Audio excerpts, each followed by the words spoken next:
She asked for one night, but the way her voice trembled told me she was running from something bigger than either of us.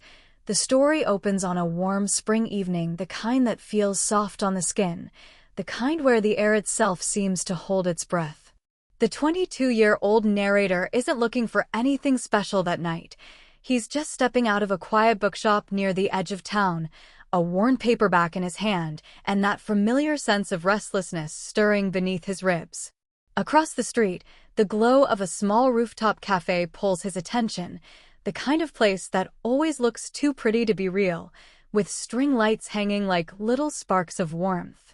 That's where he sees her for the first time in weeks, the 40-year-old woman whose presence once steadied him and confused him in equal measure. She's dressed simply, a soft cream sweater hugging her frame, dark jeans, long black hair falling over one shoulder. There's something different about her, not in how she looks, but in how she carries herself. A quiet heaviness, like she's trying not to be noticed. He starts toward her without thinking, not out of boldness, but because something in her stillness feels wrong. When she turns and sees him, the faintest relief flashes across her face before she smooths it away. Her eyes linger on him longer than they should, and her voice is warm but edged with something she won't name. They talk, not about anything big at first. Just the weather, the soft music drifting from the cafe, the way her fingers tighten around her coffee cup as if it anchors her.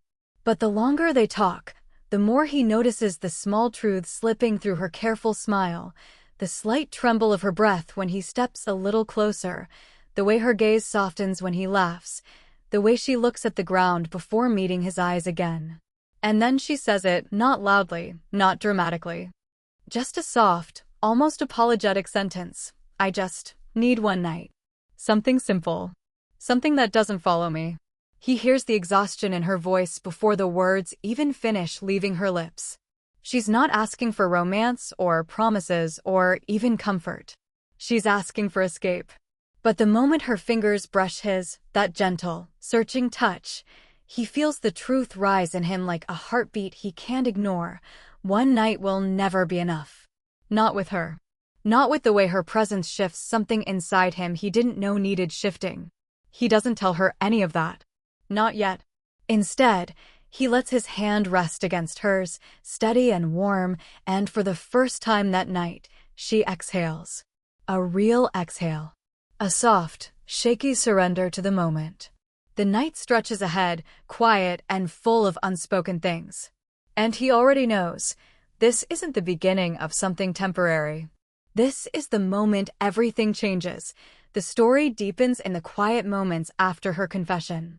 The narrator and the 40-year-old woman leave the rooftop cafe, walking slowly down the gently lit street.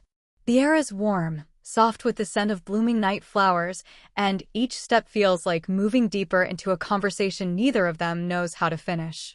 She walks slightly ahead, but he notices the way her shoulders tense, not out of fear, but out of hesitation.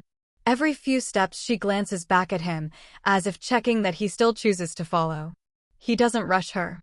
Instead, he lets his presence be gentle, steady, the kind that tells her she doesn't need to pretend she's fine. They stop near a quiet riverside bench where city lights ripple across the water. She sits, clasping her elegant hands tightly in her lap. Her voice is soft when she finally opens up. She isn't running from danger, she's running from disappointment, from a life that's felt too heavy for too long. She feels unseen in her world, valued for her strength but rarely allowed to be vulnerable. He listens, really listens, offering warmth without interrupting. She notices this. Her eyes soften. Her body relaxes. When he places a calming hand on the back of hers, she doesn't pull away. Instead, she turns her hand slightly, letting her fingers rest inside his. A simple gesture, but full of meaning. The moment feels tender, intimate, almost fragile. She leans slightly into him, not enough to cross boundaries, but enough to show trust forming in a place she didn't expect. The unspoken truth grows between them. What she framed as one night is starting to feel like something deeper. The next phase of the night moves into a softer, more interior space, her apartment. Not because of impulsiveness, but because she invites him in with quiet sincerity. I feel safe with you. Inside, the lighting is warm and bright, her home full of small personal touches, books, framed photos, a vase of fresh lilies. Her life feels lived in, real, mature. She moves with composed grace, but he sees the subtle signs of vulnerability. The way she smooths her hair even though it looks perfect, the way her breaths deepen when she senses his eyes on her, the way her voice gentles when she says, "You don't have to stay long. I just don't want to be alone tonight." They sit close on the couch, close enough to feel warmth, far enough to respect boundaries. She talks about her past relationships, how they made her feel older than she was, how she became a caretaker instead of a partner. He speaks about his own insecurities, how he's tired of being underestimated because of his age. Their stories intertwine. Their laughter grows lighter. Their silences become comfortable. When she grows quiet, he gently touches her arm, a soft, grounding gesture. She leans into it, letting her shoulder touch his. She closes her eyes briefly, the weight on her finally easing. This is the moment she realizes he isn't chasing her.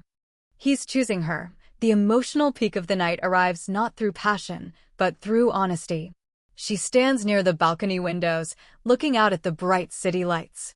He joins her slowly, standing beside her without touching her yet. She says, in a trembling voice, "You're too young to carry someone like me." He replies softly, "I'm choosing this. I'm choosing you." The words hit her deeper than he expects. Her breath falters. Her eyes shine with something between fear and longing. Finally, she turns toward him close, but still holding herself back. He reaches out and brushes his knuckles lightly against her cheek. Her body responds before her mind does. She leans into the touch with a shiver she can't hide. Their foreheads rest together for a quiet moment. It's not a declaration, not a confession, just truth shared in silence. She whispers, voice cracking, "One night won't be enough. For either of us, will it?" He doesn't answer, he doesn't need to. The air between them answers for him. Sunlight fills her living room the next morning, bright, warm, unhidden. She wakes before him, quietly watching him from across the room while making coffee.